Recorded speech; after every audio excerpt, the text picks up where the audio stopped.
Hi welcome back to my channel. ఈ రోజు కథ గుప్పెడంత మనసు 10వ భాగాన్ని వినేద్దాం. మాఘ ఏ పర్సన్ అంటూ ఫాస్ట్గా ముందుకు వెళ్ళిపోతుంటే అరుంధతి అక్క చెప్పు అంటూ మాఘని అడ్డుకుంటుంది. మాఘ అరుంధతి ఇక వదలదని ఫిక్స్ అయి జాన్ టైం వచ్చినప్పుడు నేనే చెప్తాను అంటూ చెంపపై చేయి వేస్తుంది. అరుంధతి సరే అంటూ తలుపుతుంది. కార్తీక్కి ఎక్కువసేపు మంచులో ఉండడంతో తుమ్ములు స్టార్ట్ అవుతాయి. అరుంధతి అది చూసి కార్తీక్ నీకు వింటర్ పడదేమో అంటుంది. బాగానే గెస్ట్ చేసావు అరుంధతి, త్వరగా ఇంటికి వెళ్తే ఈ మంచు నుంచి బయటపడొచ్చు అని అంటాడు తుమ్ముతూనే. కార్తీక్ కాల్ చేయడంతో క్యాబ్ వస్తుంది. మాగాని క్యాబ్ ఎక్కించి జాగ్రత్తలు చెప్పి ఇద్దరు కలిసి బైక్ దగ్గరికి వస్తుంటారు. అరుంధతి చాలా థ్యాంక్స్ కార్తీక్ అంటుంది. కార్తీక్ చిన్న స్మైల్ ఇస్తూనే తుమ్ముతాడు. అరుంధతి బాబోయ్, ఇలా ఉంటే నువ్వు మార్నింగ్ జాగింగ్కి వెళ్ళినప్పుడు ఎలా ఏమనిపించదా అంటుంది. అప్పుడు ఫ్రెష్ ఎయిర్ అండ్ మా సూర్యుడి కిరణాలు భూమిని ముద్దాడుతూ ఉంటాయి కదా, అందుకే ఏముండదు అంటూ బైక్ తీసి స్టార్ట్ చేయబోతాడు. అరుంధతి కార్తిక్ చెప్పిన మాటల్ని మళ్ళీ మనసులో అనుకుంటూ ఆలోచిస్తుంటే కార్తిక్ అరుంధతి నువ్వేం ఫీల్ కాకు, ఐఎమ్ ఓకే వెళ్ళిపోదాం అంటాడు. అరుంధతి కార్తిక్ వైపే చూస్తూ తన చున్నీ తీస్తుంది. కార్తిక్ అరుంధతి వైపు నుంచి ఫేస్ పక్కకు తిప్పిస్తాడు. అరుంధతి ఆ చున్నీ తీసి కార్తిక్ ఇస్తూ తలపాగలా చుట్టుకో, చల్లగాలి చెవుల్లోకి పోదు, అప్పుడు వెచ్చదనం ఉంటుంది ఒంట్లో అంటుంది. కార్తిక్ అరుంధతి వైపు చూడకుండానే పర్లేదు అరుంధతి, నువ్వు బైక్ ఎక్కు అంటాడు. అరుంధతి వింటుందా? వినదు కదా. ప్లీజ్ కార్తిక్ అంటూ చున్నీ కార్తిక్ తలపై వేయబోతుంటే కార్తిక్ నవ్వుతూ అరుంధతి వైపు చూసి అరుంధతి ఏం కాలేదు, నేను ఇంటికి వెళ్తే అంతా సెట్ అవుతుంది అంటూ ఆ చున్నీ బైక్ పై ఉండే అరుంధతి మెడలో వేసి ఎక్కు అంటూ బైక్ స్టార్ట్ చేస్తాడు. అరుంధతి కార్తిక్ వైపే చూస్తూ బైక్ ఎక్కి షర్ట్ మాత్రమే పట్టుకోకుండా భుజంపై చెయ్యి వేస్తుంది. కార్తిక్ అరుంధతి టచ్ తెలుస్తుంది. మనసులో ఏదో మూల నాపై నమ్మకం వచ్చి చేరిందనుకుంటా అరుంధతికి. దాన్ని ఇంకా బలపరుచుకుంటాననుకుంటాడు. ఇంటికి వెళ్తుంటే అరుంధతి కార్తిక్తో కార్తీక్ అలా ఫైట్ చేయడం ఎక్కడ నేర్చుకున్నావు అని అడిగింది. ఊళ్ళో ఒక బ్యాచ్ కర్రసాము నేర్చుకుంటుంది నాన్న, ఇంకొంతమంది నేర్పిస్తారు అందరికీ, నాకు అలా డెవలప్ అయింది అంటాడు. నీకు మంచి ఫ్యూచర్ ఉందయ్యా కార్తిక్ అంటుంది అరుంధతి. కార్తిక్ నవ్వుతూ మీరు చెప్పారు కదా మేడం, ఉంటుందిలే అంటాడు. అరుంధతి మనసులో కార్తిక్ నువ్వు దగ్గరగా ఉంటే నాకు ఇంకేం వద్దనిపిస్తుంది. నా బాధని ఎవరికి చెప్పడానికి కూడా ఇష్టపడను, కానీ నాకు బాధ అనిపిస్తే నువ్వు కనిపించిన వెంటనే నిన్ను హత్తుకుని ఏడవాలనిపిస్తుంది, నీ నుంచి ఓదార్పు కావాలనిపిస్తుంది, ఎందుకిలా అనుకుంటూ ఉంటుంది. ఏం ఆలోచిస్తున్నావు అరుంధతి అని అంటాడు కార్తిక్. అరుంధతి వెంటనే ఏం లేదు కార్తిక్, నువ్వు ఏం చదువుకున్నావు అని అంటుంది. ఎంబీఏ చేశాను అరుంధతి అన్నాడు. ఓకే, ఇప్పుడు ఏం చేస్తున్నావు? చెప్తాలే త్వరలో అంటాడు కార్తిక్. అరుంధతి కూడా ఓకే అంటుంది. అంతలో వాళ్ళ ఊరి దగ్గరికి రావడంతో ఇద్దరు ఎవరైనా చూస్తారేమో అని భయంగా వెళ్తారు. బట్ అంత నైటు ఎవరు ఉండరు. ఇద్దరు ఇంటి దగ్గరికి రావడంతో నెమ్మదిగా కార్తిక్ బైక్ పక్క కాపితే అరుంధతి దిగాక కార్తిక్ దిగుతాడు. కార్తిక్ బైక్ పక్కన పెట్టేసి అరుంధతిని తీసుకుని లోపలికి వెళ్తుంటాడు. ఇప్పటి వరకు చల్లటి గాలిలో తిరిగి ఇప్పుడు ఇంట్లోకి వచ్చేసరికి కార్తిక్ శరీరానికి వెచ్చదనం తెలియడంతో తుమ్మబోతాడు. అరుంధతి కార్తిక్కి చెయ్యి అడ్డుగా పెట్టేసి చుట్టూ చూస్తూ కార్తిక్ ఇలా సౌండ్ వినిపించడంతో ఎవరైనా వచ్చి మనిద్దరిని ఇలా ఈ టైంలో చూస్తే బాగోదు, సో ప్లీజ్ నీ తుమ్ములు ఆపేయి అంటుంది. కార్తిక్ అరుంధతి కళ్ళు వాటి కదలిక తప్ప ఏమీ తెలియట్లేదు, వినపడట్లేదు కూడా. అరుంధతి అంతా చూసి కార్తిక్ నువ్వు రూమ్కెళ్ళు అంటుంది. కార్తిక్ కదలకపోవడంతో వెళ్ళు పో అంటూ భుజం తడుతుంది. కార్తిక్ తీరుకొని హా అని నువ్వు కూడా వెళ్ళు అంటూ వెళ్ళిపోతాడు. అరుంధతి సరే అంటూ కార్తిక్ వెనకాల వెళ్ళి తన రూమ్కి వెళ్ళిపోతుంది. కార్తిక్ తన రూమ్కి వెళ్ళిపోతాడు. అరుంధతి పడుకుందాం అనుకునే లోపే దేవ్ కాల్ చేస్తాడు. వీడికి టైము పాడు లేదు, అయినా నన్ను నేర్పించడానికి వాటితో పని ఏంట్లే అనుకుంటూ ఉన్న కోపాన్ని మొత్తం లోపల తొక్కేసి ఫోన్ లిఫ్ట్ చేస్తుంది. దేవ్ అరుంధతి ఫోన్ వెంటనే లిఫ్ట్ చేయడంతో ఏంటి స్వీటీ, ఇంకా నిద్రపోలేదా? నా గురించి ఆలోచిస్తూ ఏమన్నా కలలు కని లేచావా ఏంటి అని అడుగుతాడు. అరుంధతి మనసులో డైనోసార్తో ఉన్నట్టయినా కలలు కంటాడు, కానీ నిన్ను నీ ఫేస్ నిన్న కళలోకి రానివ్వను అనుకుంటూ దేవ్తో అలా ఏం లేదు, నిద్ర పట్టలేదు అంటుంది. ఏయ్ దొంగ, నువ్వు నేను కిస్ చేసుకున్నట్టు కానీ హక్ చేసుకున్నట్టు కానీ కలొచ్చింటుంది, అందుకే లేచుంటావు. మళ్ళీ అలాంటి సీన్ రియల్ లైఫ్లో ఎప్పుడొస్తుందో అని కూడా అనుకుంటూ ఉంటావు కదా అంటాడు. అరుంధతికి ఎక్కలేని ముళ్ళన్నీ తరణే గుచ్చుకున్నట్టు ఉంటుంది దేవ్ మాటలకి. వెంటనే నేనేం అలా అనుకోవట్లేదు అంటుంది కోపంగా, గట్టిగా కూడా.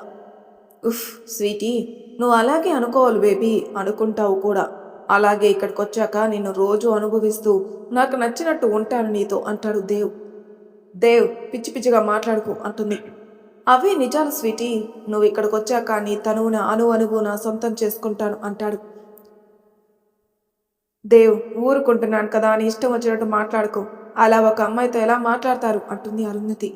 నీలాంటి అమ్మాయితో మాట్లాడొచ్చు నేను అంటాడు దేవ్. ప్లీజ్ దేవ్, నేను వచ్చే వరకు నాకు కాల్ చేయొద్దు. ఒకవేళ చేశావే అనుకో, ఇప్పటి వరకు భయపడుతున్న అరుంధతిని చూసావు కానీ ఆ భయాన్ని దాటి వచ్చిన అరుంధతిని చూడాలి అనుకోకు. నిన్ను చంపేస్తుంది కూడా అంటుంది. అచ్చా, నేను చేతులకి గాజులు తొడుక్కునేం కూర్చోలేదు. నేను నిన్ను ఎక్కడ తొక్కాలో అక్కడ తొక్కేస్తాను అంటాడు దేవ్. సో ఇప్పుడు అవన్నీ ఎందుకు? నేను నిన్ను ఏం అనట్లేదు కదా. నువ్వే పిచ్చిగా వాగి నాకు కోపాన్ని తెప్పిస్తున్నావు అంటుంది అరుంధతి. కోపమేనా? బాధ లేదా? నీ తనువుని నీ అనుమతి లేకుండా సొంతం చేసుకున్నానని కానీ, దాని ప్రూఫ్స్ నా దగ్గర ఉన్నాయని కానీ, వీటిలో ఏ ఒక్కటి బాధ పెట్టట్లేదా అన్నాడు. అరుంధతి బాధగా, ఇవి నా శరీరాన్ని మాత్రమే బాధించి ఉంటాయి కానీ వీటన్నింటినీ మించి ఒక్కటుంది దేవ్, అది నా మనసుని చంపేస్తుంది. మొన్న చెప్పాను, ఇప్పుడు చెప్పాను, నేను అడిగింది చేస్తే నీ దగ్గరికి నేనే వస్తాను అని అంటుంది. ఆ అదే కదా నాకున్న ఆయుధం, చూద్దాం అంటూ ఇంకేం మాట్లాడకుండా ఫోన్ కట్ చేసి అక్కడ కూర్చొని ఆలోచిస్తూ ఉంటాడు. వీడు మనిషి కాదస్సలు, నా జీవితాన్ని నాశనం చేసి ఎంత హుందాగా ఉన్నాడు అనుకుంటూ బాధపడుతూ వచ్చి రాణి తిట్లని ఎలాగోలా వాడుకుంటూ దేవుని తిట్టుకుంటూ నేలపై పడుకుంటుంది అరుంధతి. అరుంధతి అలా కళ్ళు మూసుకోగానే దేవు మాటలు కలలు కంటున్నానా అనేది గుర్తుకొచ్చి, అరుంధతి వాడి గురించి నేనెందుకు కలలు కంటాను, పైగా హగ్గు కిస్సు అంట, చిచి అనుకుంటూ ఉండగాని కార్తిక్ అరుంధతి కలలోకి వచ్చి చున్నీలాగి కిస్ చేయాలి అనుకోవడం గుర్తుకొచ్చి తెలియకుండానే చిన్న నవ్వు ఒక రకమైన సిగ్గు వచ్చి అరుంధతిని చేరుతుంది. అంతలోనే తేరుకుని అరుంధతి మనసులో, కన్నయ్య, ఈ కార్తిక్ నాలో అల్లరిని ఇంకా పెంచేస్తున్నాడు, నీకు తెలుస్తుంది కదా అనుకుంటూ ఆలోచనలతోనే నిద్రపోతుంది.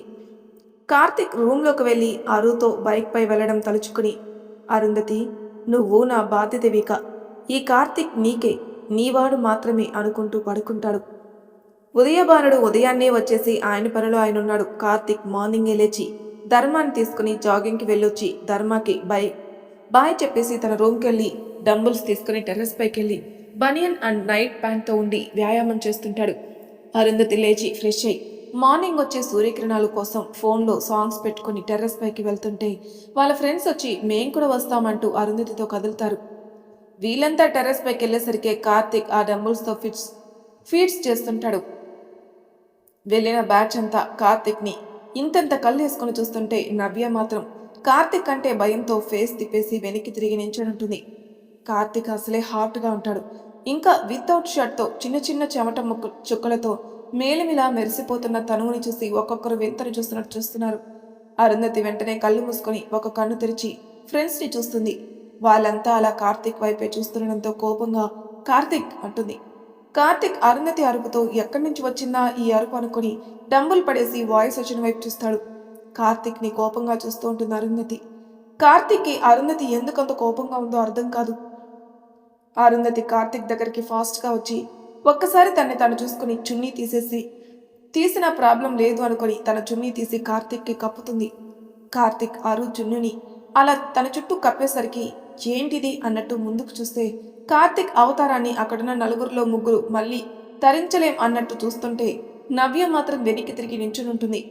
కార్తిక్ మనసులో, నాపై ఏ అభిప్రాయం లేకుండానే ఎంత జలసా ఈ అరుంధతికి అనుకుని అరుంధతి చిన్నపిల్లల కార్తిక్ బాడీని చున్నీతో కనిపించకుండా దాచేయడం చూసి కార్తిక్కి నవ్వొస్తుంటే అతి బలవంతంగా ఆపుకుని నుంచునుంటే అరుంధతి ఒక్క చూపు చూసి తన ఫ్రెండ్స్ చేతులు పట్టుకుని లాక్కుని కిందికి తీసుకుని వచ్చేస్తుంది. దానితో అందరూ తేరుకుని మంచి సీనారు మిస్ చేసావుగా అంటారు ఒకేసారి. అరుంధతి రూమ్కి పదని ముందు అంటూ కాస్త గట్టిగానే చెప్తుంది. అందరూ అరుంధతిని రూమ్లోకి వెళ్తారు. కార్తిక్ అరు చున్నీని చేతుల్లోకి తీసుకుని, నా కోసం నీ చున్నీని తీసిస్తావా అని నవ్వుతూ అనుకుంటూ ఆ చున్నీని అపురూపంగా చూస్తూ దాన్ని తీసుకుని డంబుల్స్ తీసుకుని కిందికొచ్చి తన రూమ్కి వెళ్ళి ఆ డంబుల్స్ని పక్కన పడేసి అరుంధతి చున్నీని మాత్రం బెడ్పై పరిచి ఆ చున్నీ పక్కన తాను పడుకొని, ఇంత అందంగా అంత అల్లరిగా అన్ని మాటలతో ఎలా పుట్టేశావే, పుడితే పుట్టావు కానీ ఆ పుట్టుక నాతో జీవితం కోసమైతే ఈ జన్మకి చాలు అంటూ ఆ చున్నీపై తన మొహాన్ని పెట్టి అరుంధతి ఎదపై తలపెట్టినంత రేంజ్లో ఫీల్ అయిపోతుంటాడు. కాసేపు కార్తిక్ని ఆ ఫీల్లో వదిలి అరుంధతి దగ్గరికి వెళ్దాం. రూమ్లోకి వెళ్ళాక అరుంధతి డోర్ లాక్ చేసి ఇప్పుడు చెప్పండి అంటుంది. ఏమున్నాడే బాబు, 6 ప్యాక్ బాడీ, ఆ కలరు అని అంటుంటే శ్వేత, ఏం ఫిజిక్ అసలు అని నిత్య అంటుంటే, అమ్మ బాబాయ్, మీరస్సలు చూడలేదు అతని బాహు ఎంత విశాలంగా ఉందో, నేనైతే అక్కడే బందీ అయిపోదాం అనుకున్నాను అంటుంది గీత. అరుంధతి ఆ మాటలకి, చిచి ఏంటి ఆ మాటలు, అమ్మాయిలయ్యండి అంటుంది. నువ్వు అన్ని విషయాల్లో తోపు బేబీ, బట్ ఆ అబ్బాయిల విషయంలో జీరో, నీకు అర్థం కాదులే అంటుంది శ్వేత. మీకు అర్థం కావట్లేదే కకృతి మొహాల్లారా. ఆ కార్తీక్ గారి గురించి తెలిసి కూడా అతనిపై కన్నేసారేంటి తల్లి అంటుంది నవ్య. కోపం వస్తే మనల్ని కట్టకట్టి సముద్రంలో పడేసే రకం అతను. అతనిపై అన్ని డైలాగ్స్ మీకు అవసరమా అంటుంది అరుంధతి. నవ్య, నువ్వేంటి అతనిపై అంత దారుణమైన అభిప్రాయం పెంచుకున్నావు అంటుంది. నువ్వు చూడలేదారు, ఆ కళల్లో కోపాన్ని నేను చూశాను దగ్గర నుంచి. వామ్మో, ఆ చూపు తలుచుకుంటేనే వణుకొస్తుంది. వీళ్ళకేమో అతని బాడీ కావాల్సి వచ్చింది అంటూ వాళ్ళ వైపు చూస్తూ తిడుతూ ఉంటుంది నవ్య. అరుంధతికి నవ్య భయం చూసి నవ్వొస్తుంది. అంతలోని శ్వేత, ఆ అబ్బాయి బాగున్నాడంటే తప్పేం కాదులే అంటుంది. బాగున్నాడు అంటే తప్పని అనట్లేదు శ్వేత, అంత వర్ణన మనకెందుకు అంటున్నాను అంది అరుంధతి. శ్వేత కన్ను కొడుతూ, బాగున్నాడు కదే, ట్రై చేసుకుందాం అంటుంది. నవ్య, ఏంటమ్మా మళ్ళీ చెప్పు అంటుంది. శ్వేత, గీత, నిత్య ఒకేసారి ట్రయల్స్ వేసుకుంటామే అని అంటారు. అరుంధతికి ఏదో తెలియని ఫీల్, కార్తిక్ని వాళ్ళు ట్రై చేస్తామంటుంటే కానీ నార్మల్గా ఉంటుంది. మీకు మీరే వెళ్ళి కృష్ణానదిలో దూకినట్టే ఆ ప్రవాహానికి కొట్టుకుపోతారే తప్ప బయటపడరు. సో పెళ్ళికి వచ్చామా, గోల చేశామా, వెళ్ళిపోయామా అంతే, ఇంకేం పెట్టుకోకండి. మీ మంచి కోరే చెప్తున్నాను. ఆ కార్తిక్ గారు మీకు వద్దు అంటుంది నవ్య. అప్పుడే కార్తిక్ అరుంధతి అంటూ డోర్ కొడతాడు. అంతే, నవ్య గుండె కూడా వేగంగా కొట్టుకుంటుంది.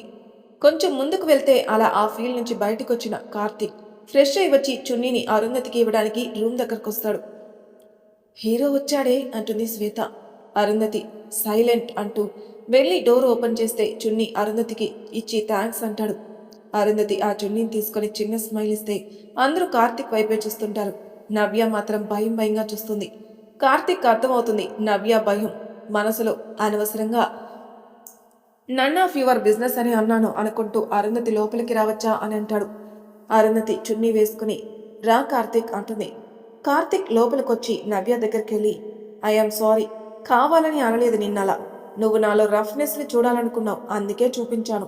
సారీ సిస్టర్ అంటాడు. నవ్య వెంటనే కళ్ళ వెంట నీళ్లు కార్చేస్తుంది. అరుంధతి వెంటనే నవ్య దగ్గరకొచ్చి భుజంపై చెయ్యి వేసి నవ్య అంటూ దగ్గర తీసుకుంటుంది. కార్తిక్ కంగారుగా నించునుంటే గీత అరుంధతితో, అరు, ఇప్పటి వరకు ఇంట్లో కూడా దాన్ని అరవలేదే, ఒక్కటే కదా అంకుల్ ఆంటీకి, అంతేకాదు ఎవరితోనూ ఏమీ అనిపించుకోలేదు. కానీ నిన్న కార్తిక్ అలా మాట్లాడేసరికి నిన్నటి నుంచి ఫీల్ అవుతూనే ఉంది. ఇప్పుడు బయట పెట్టిందనుకుంటా అంటుంది. కార్తిక్ లోపలికి వచ్చినప్పుడే ఆ వెనకే లోపలికి వచ్చిన అంజలి వీళ్ళ మాటలు విని, అన్నయ్య నీ వల్ల ఏడుస్తుంది ఇప్పుడు అంటుంది. కార్తిక్ మనసులో, ఒక అమ్మాయిపై అలా ఎలా అరిచేశాను, ఊరికే అయినా అనుకుంటూ అంజుకి కళ్ళతోనే నేను మాట్లాడతాను అని సైగ చేసి నవ్యతో, ఐఆమ్ సారీ సిస్టర్, నువ్వు ఇంత హర్ట్ అవుతావని అనుకోలేదు, సో సారీ అంటాడు. నవ్య కళ్ళు తుడుచుకొని, అన్నయ్య, నేను మీరు అరిచారని ఏడవలేదు. నన్ను ఇప్పటి వరకు సిస్టర్ అని ఎవరూ పిలవలేదు. ఎందుకంటే నాన్న అమ్మకి సిబ్లింగ్స్ లేరు. మీరు అలా పిలిచేసరికి కాస్త ఫీల్ అండ్ మిమ్మల్ని ఓ రావణాసురు రేంజ్లో ఊహించుకున్నాను. దానికి గిల్టీ కలిసి ఇలా అంటూ నన్ను కంట్లో నుంచి కారుతున్న కన్నీటిని తీసి చూపిస్తూ బయటకొచ్చింది అంటుంది. అయినా సరే నేను అలా అరవడం తప్పేలే, సారీ, ఫీల్ అవ్వకు అని అంటే నవ్య, అన్నయ్య అరిస్తే చెల్లెలు ఫీల్ అవ్వదు కదా అని ఎక్సైట్ అవుతూ ఉంటుంది. కార్తిక్ నవ్వుతూ, అవును కదా అంజు అంటూ నవ్వుతాడు. అంజు, అవునులే, కానీ అందరం గుడికి వెళ్దాం, ఆ తర్వాత అలా ఊరు తిరిగొద్దాం. రేపటి నుంచి నన్ను బయటికి పంపరు, సో ఈరోజు తిరుగుదాం అంటుంది. అందరూ సరే అనడంతో అంజు వెళ్ళిపోతూ, అన్నయ్య నువ్వు వస్తావా మాతో అని వెళ్ళిపోతుంది. అరుణతి నార్మల్గా ఉంటే శ్వేత, నిత్య, గీత కార్తిక్ వైపు చూస్తూ ఉంటారు. కార్తిక్ తన రూమ్కి వెళ్ళిపోతుంటే నవ్య, అన్నయ్య మా ఫ్రెండ్స్ని పరిచయం చేస్తాను అంటుంది. శ్వేత, నిత్య, గీతల ఫేస్ 1000 వాళ్ళ వెలిగిపోతుంది. కార్తిక్ సరే అని నించుంటే ఎలాగో అరుంధతి తెలుసు మీకు. ఇంకా వీళ్ళు శ్వేతా సిస్టర్, గీతా సిస్టర్, నిత్య సిస్టర్ అన్నయ్య అంటుంది. కార్తిక్ నవ్వుతూ వాళ్ళ ముగ్గురు వైపు చూసి హాయ్ సిస్టర్స్ అంటాడు. దాంతో వాళ్ళ ముగ్గురి మొహాలు పవర్ ఆఫ్ అయిన బల్బులాగా వెలవెల్లబోతాయి. అరుంధతికి వాళ్ళ ఫేస్ చూస్తే నవ్వాగదు. నవ్య వైపు నవ్వుతూ చూస్తుంది. వాళ్ళు డల్లుగా హాయ్ అంటారు. కార్తిక్ చిన్న స్మైల్తో వెళ్ళిపోతాడు. అరుంధతి నవ్య భుజంపై చెయ్యి వేసి శ్వేత సిస్టర్, గీతా సిస్టర్, నిత్య సిస్టరా? అరే వా, ఏం చెప్పావు నవ్య అంటూ నవ్వుతుంది. నవ్య కూడా నవ్వుతుంది. శ్వేత, గీత, నిత్య గుర్రుని చూస్తూ ఉంటారు ఇద్దరిని. అరుంధతి నవ్వడం ఆపి నవ్య వాళ్ళ ఫేసులు చూసావా, కార్తిక్ హాయ్ సిస్టర్స్ అన్నప్పుడు అంటూ మళ్ళీ నవ్వుతుంది. ఆ ముగ్గురు చాలా ఆపండి, ఈ కార్తిక్ కాకపోతే కృతిక్ ఎవరో ఒకర్లే అని అంటే శ్వేత అరుతో నువ్వేంటే నీ బాయ్ ఫ్రెండ్ని చూస్తున్నట్టు ఫీల్ అయిపోయి అతని చున్నీతో కవర్ చేసావు, ఏంటి సంగతి అంటుంది. నవ్య హలో, అది శ్వేత కాదు అరుంధతి, దానికి పడే వాళ్ళే తప్ప అది ఎవరికీ పడదు అంటుంది. అందరూ అది నిజమేలే అంటారు. కింద నుంచి అంజు అరు, శ్వేత, నిత్య, నవ్య, గీత కిందికి రండి అనేసి అన్నయ్య నువ్వు కూడా రా అంటుంది. అరుంధతి అందరితో వెళ్దాం పదండి అనడంతో అందరూ బయటకు వస్తారు. కార్తీక్ కూడా తన రూమ్ నుండి బయటకు వస్తాడు. అందరూ మొక్కలు చూసుకుని కిందికి వస్తారు. అందరూ కలిసి గుడికి వెళ్తారు మాట్లాడుకుంటూ. కృష్ణుడి గుడి చూసిందో లేదో అరుంధతి తనని తాను మైమర్చిపోయి అందరినీ వదిలి గుడి ప్రాంగణంలోకి వెళ్ళిపోయి చుట్టూ చూస్తూ అక్కడే బయట ఉన్న రాధాకృష్ణుల విగ్రహాన్ని తడుముతూ చూస్తూ ఉంటుంది. ఎందుకో తెలియకుండానే కంటి నుంచి నీరు జారుతుంది అరుంధతికి. ఆ బ్యాచ్ ఇదో కృష్ణుడి పిచ్చిది అని అంటారు. కార్తిక్ అంజు వైపు చూస్తే అంజు హా అన్నయ్య, దానికి కృష్ణుడు అంటే ప్రాణం. రాధ ఎలా ఉంటుందో మనకి తెలియదు, కానీ అరుంధతి ప్రేమని చూస్తే ఇంకో రాధలా కనిపిస్తుంది అంటుంది. కార్తిక్ అరుంధతి వైపే చూస్తాడు. అరుంధతి కంటి నీరు తుడిచేసి వీళ్ళ వైపే నవ్వుతూ చూసి రండి అంటూ ప్రదక్షిణ మొదలు పెడుతుంది. అందరూ ప్రదక్షిణలు చేశాక గర్భగుడిలో దర్శనానికి వెళ్తారు. అరుంధతి అక్కడే పాలరాజుతో మెరిసిపోతూ సమ్మోహనమైన రూపంలో కనిపిస్తూ ముగ్ధ మనోహరమైన నవ్వుని చిందిస్తూ మైమరిపించే వేణుగానాన్ని అందించే పిల్లను గ్రవిని చేతిలో పట్టుకుని నాట్యాన్ని తన అందమైన హోయలతో ప్రదర్శిస్తూ తనని మించిన నాట్యగత్తె లేదు అనుకుని మయూరి యొక్క పింఛాన్ని తలపై ధరించి ఎంతో సుందరమైన రూపంతో గోపికలు ఎంతో మెచ్చే గోపాలుడు దర్శనమిస్తాడు వీళ్ళకి. అలా ఉన్న జగన్నాటక సూత్రధారిని చూసిన అరు మనసు నిండా ఆయన రూపాన్ని నింపేస్తూ అన్నీ మరిచి కళ్ళతో చూస్తూ ఉంటుంది. చుట్టూ వీళ్ళంతా విగ్రహం అలా ఉంది ఇలా ఉంది అని మాట్లాడుకుంటూ ఉంటే అరుంధతి గొంతు మాత్రం మూగబోయి ఉంటుంది. పంతులు గారు వచ్చి అంజు దగ్గరున్న పూజ బుట్టని తీసుకుంటూ అరుంధతిని గుర్తుపెట్టి ఏమ్మా అరుంధతి, ఏంటి ఈరోజు ఆ గోపాలుడి అలంకారాన్ని చూసి దిష్టి పెట్టేలా చూస్తున్నావు అంటారు. ఆ మాటలతో తేరుకుని ఏం చెప్పమంటారు పంతులు గారు, అలంకారం అనే కాదు, ఆయన సమ్మోహనమైన రూపాన్ని చూస్తే చాలు, నాకు ఈ జగతిలో ఏమీ గుర్తుండదు అని మనసులో కార్తీక్ పక్కనున్న అన్నీ మర్చిపోతాడు కదా, అదేంటి అనే క్వశ్చన్ రైజ్ అవుతుంది అరుంధతికి. బట్ పట్టించుకోదు. పంతులు గారు నవ్వుతూ వెళ్ళి అర్చన చేసిస్తారు. ఇక అంతా అక్కడే కూర్చుంటే అరుంధతి మాత్రం ఆ రోజు అలంకరణతో చిన్న కృష్ణుని తలిపిస్తూ ఉంటే అలానే చూస్తూ ఉంటుంది. కార్తీక్ అరుంధతిని గమనిస్తూనే ఉంటాడు. కళ్ళతో ఆరాధిస్తూ ఉంది కృష్ణుణ్ణి. శ్వేత అరు అరు అంటూ కలుపుతుంది అరుంధతి. అప్పుడు చెప్పు శ్వేత, శ్వేత ఇక్కడే ఉంటావా ఈరోజు అని అడుగుతుంది. అంతకన్నా అదృష్టమా అంటుంది అరుంధతి. ఇంతలో గీత అదేం పిచ్చే ఈ ఏజ్లో అంటుంది. అరుంధతి నవ్వుతుంది ఆ మాటకి. నిత్య నీకెందుకే ఆ కృష్ణుడంటే అంత ఇష్టం అని అడుగుతుంది. మరి ఎందుకు అంత ఇష్టం అనుకుంటున్నారు, తర్వాయి భాగంలో తెలుసుకుందాం. అంతవరకు నా ఛానల్ సబ్స్క్రైబ్ చేయని వాళ్ళు ప్లీజ్ సబ్స్క్రైబ్ చేసుకోండి. లైక్ చేసి షేర్ చేయండి. మీ అభిప్రాయాలు నా కామెంట్ రూమ్లో తెలియజేయండి. Thank you for listening.